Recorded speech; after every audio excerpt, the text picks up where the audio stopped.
Assalamualaikum teman-teman, terima kasih sudah mampir ke channelnya Maria Browning di Alaska. Sekarang aku mau cerita tentang pengalaman aku waktu anakku sakit di Jepang. Dan aku juga mau ajak kalian keliling kota Ueno malam harinya.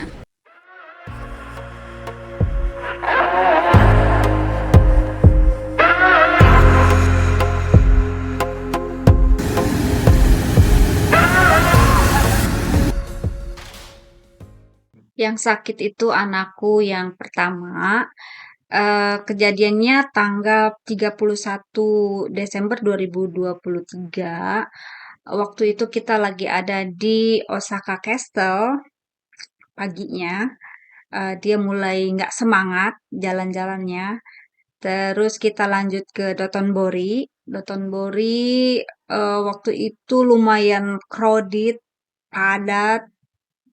Aku sendiri sih yang nggak sakit pusing ya. Mungkin dia udah ngerasa mau sakit, jadi dia tambah ngerasa nggak enak badan.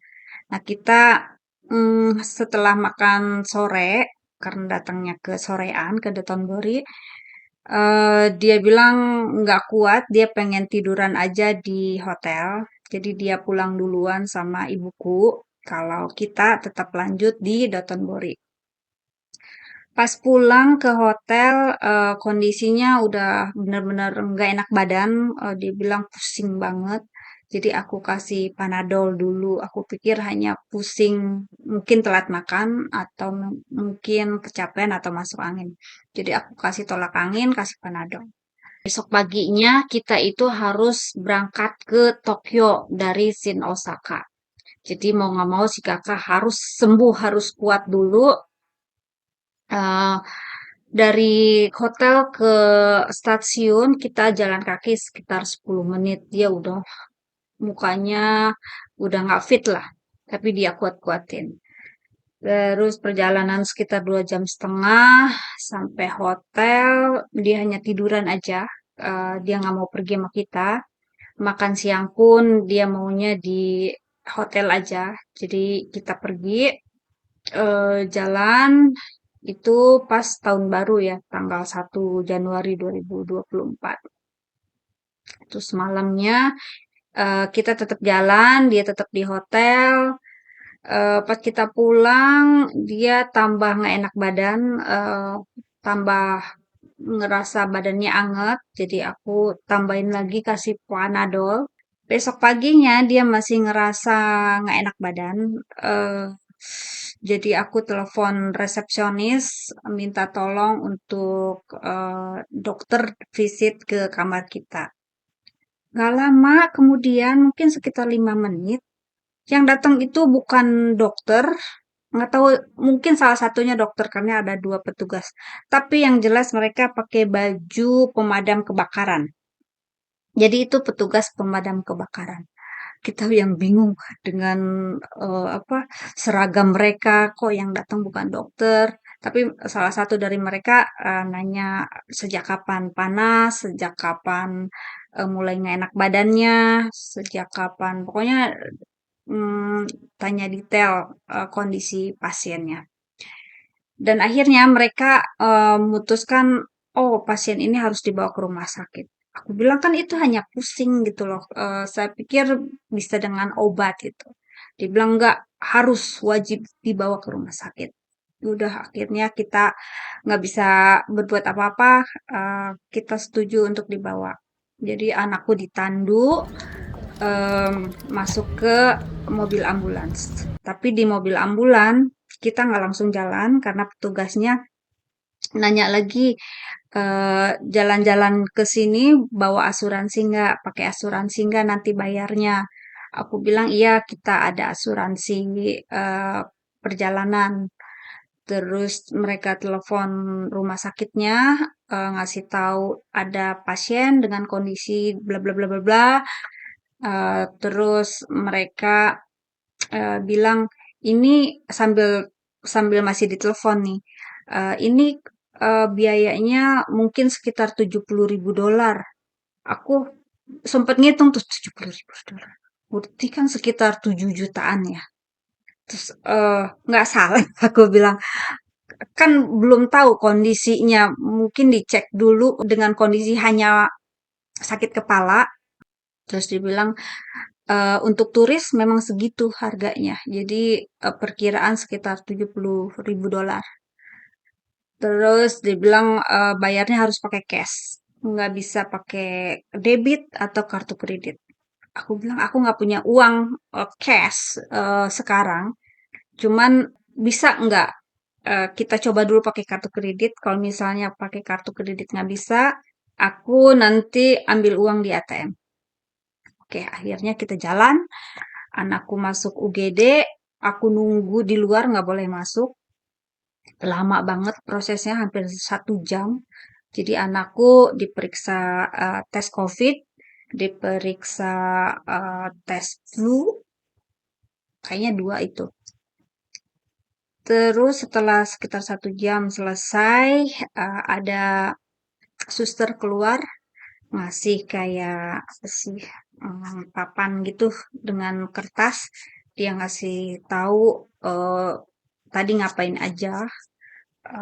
Terus obatnya dikasih ada 2 macam. Dikasih harganya, harganya di situ kecantum 67.738 yen. Dan aku harus bayar melalui kotak kayak mesin ATM. Aku bilang aku cobain ya pakai kartu kreditku karena aku masih penasaran. Jadi aku masukin kartu kreditku, udah 2 kali fail, gagal. Akhirnya aku bilang aku harus ke ATM, nanya di mana ATM terdekat. Cari di Google Map, yang terdekat tetap ke hotel kita. Hotel kita tuh perjalanan sekitar 15 menitan ya kalau nggak salah. Aku nggak punya uang cash dan kartu kreditnya nggak bisa diterima di klinik sini. Jadi aku lagi nungguin taksi mau balik ke hotel. Di hotel ada mesin money exchange. Aduh, mana aku dingin nggak pakai jaket. Dan nggak tahu hotelnya taksinya lewat sini atau enggak. Jadi aku pilih, yaudahlah aku mendingan ke hotelku, di lobinya ada ATM. Jadi aku sampai di hotel pun suamiku nggak bisa ikut, nggak bisa ngobrol lama juga karena aku ngambil uang, langsung aku bilang aku jalan buru-buru harus bayar, kasihan Farel. Semenjak bangun tidur tuh kita tuh belum makan, belum mandi, belum apa-apa. Pokoknya emang kita telepon, nggak lama kemudian kan datang petugasnya. Jadi cepet banget prosesnya. Aku aja masih kumel lah. Terus anyway, suamiku hanya ngasih bekal. Untungnya dia beli minuman sama ya bekal kecil lah buat ganjel. Terus aku jalan lagi pakai taksi. Terus bayar walaupun cash kita tetap masukin uang cashnya itu ke dalam mesin ATM itu, bayar selesai, baru dokternya keluar. Dokternya bilang kalau misal pakai asuransi ini ada surat kayak semacam keterangan kalau misalnya pasien ini menggunakan asuransi gitu. Tapi nanti kita klaimnya pas kita udah pulang. Dokternya wanti-wanti, dia bilang kalau misalnya besok paginya masih panas, kemungkinan anaknya itu nggak bisa pulang ke Indonesia, bakal di karantina, dibilangnya. Aduh, ya Allah. Makin panik aja kita. Terus ya udah akhirnya kita pulang, anakku minum obat. Itu kejadian tanggal 2 berarti ya, 2 Januari 2024. Jadi seharian itu dia tidur di hotel. Aku sih tetap jalan. Tanggal 2 tuh kita jalan keliling kota Ueno, jalan kaki. Videonya ada di sini setelah ini. Iya, kita nggak nyangka aja gitu. Biaya untuk sakit tuh mahal banget di Jepang. Jadi kalian kalau misalnya mau ke Jepang, baiknya memang beli asuransi perjalanan itu sangat membantu. Nanti di video berikutnya aku akan share lagi gimana caranya aku klaim asuransi perjalanan karena itu sedikit tricky, hampir nggak di approve, tapi aku tetap berjuang, akhirnya dapet sih, walaupun gila nunggunya lumayan. Jadi nanti aku ceritanya ya. Sekarang ikutin dulu video kita malamnya, ninggalin si kakak ini sendirian di hotel. Tapi udah aku siapin semua makanan, minuman, segala macam karena rugi kalau misalnya nggak explore kota Ueno. Soalnya kita tanggal 4 harus udah pulang. Jadi sekian dulu cerita aku tentang pengalaman aku mengenai anakku sakit di Jepang.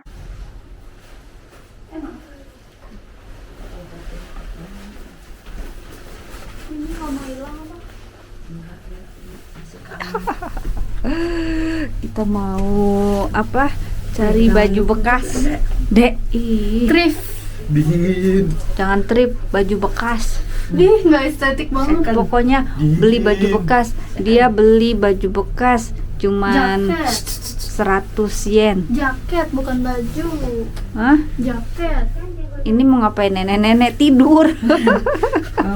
Dari ini Duda. Bilangin kamu mau nginep sini ya boleh dulu, dia pergi dulu kalau. Kita kayak gitu. Hah? Enggak, kita kan sampai sini jam berapa? Oh. Di situ makanan, di kanan ya. Di situ tuh taman, Bunda pengen ngecek nih pagi-pagi pengen ngecek Ayo. taman. Jam 6. Alah jam 6. Nah, bangunin. Ada itu, ada apa? Danau.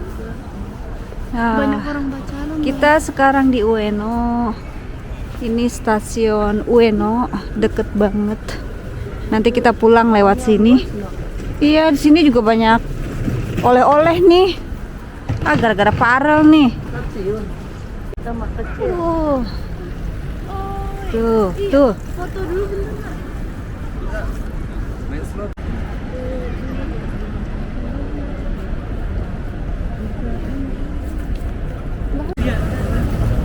Ya guys,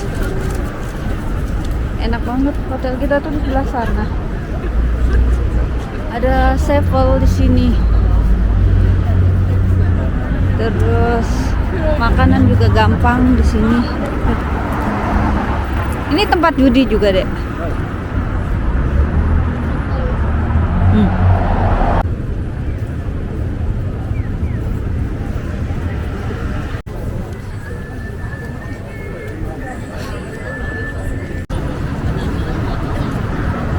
Mana-mana sini aja rame.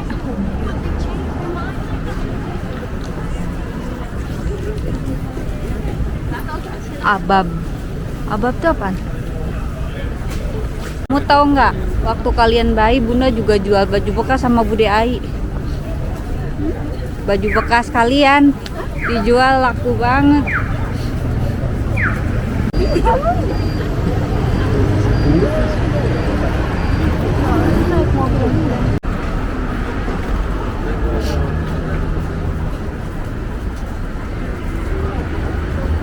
Mau kemana? Udahlah jangan diomongin.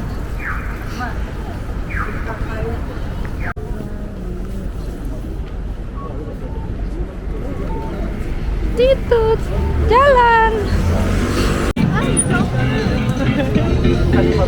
Bisnisnya gitu dia. Jadi nemenin siapa aja yang ngerasa kesepian tapi bukan yang prostitut gitu.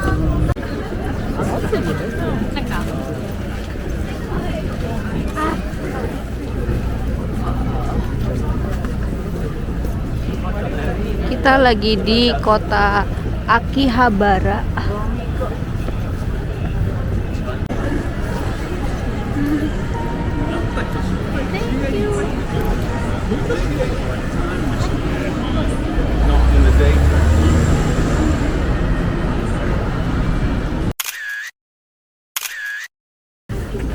Stole my line.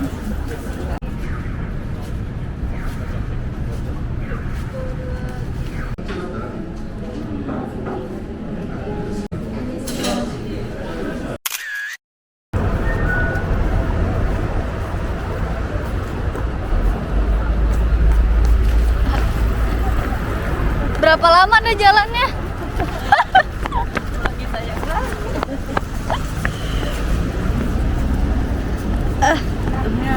Udah.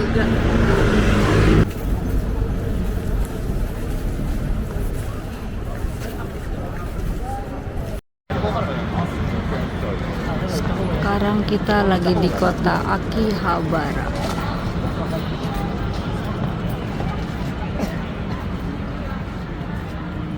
Demikianlah video kali ini. Jangan lupa ikutin video episode yang ke-19. Aku akan ajak kalian ke Takeshita Street dan malamnya keliling mall di Ueno.